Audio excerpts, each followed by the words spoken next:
oppression, as they're under this condemnation, if you will, that God pressed them for 7 years. Y'all staying with me here now?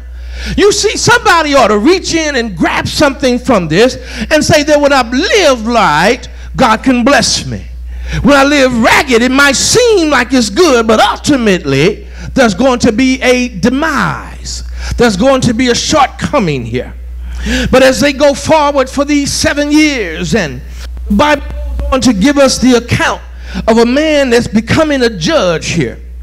The Bible goes on to say that when Israel was under this kind of bondage, they went and hid themselves in caves. They went and hid themselves in strongholds.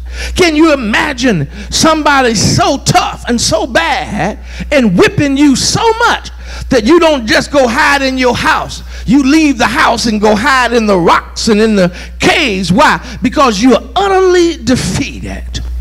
You got to remember, let me tell you about this time here. They're utterly defeated. They got their back up against the wall. But remember who these people are. These are God's earthly chosen people.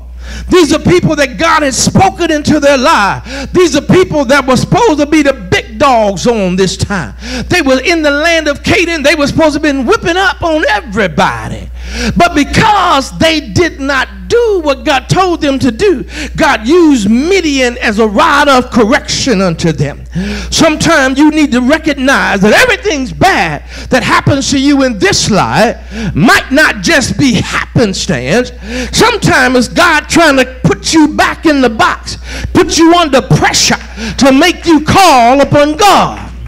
So sometimes, I'm not saying God makes bad things happen, y'all understand, but God does. He said whom he loves he chastens.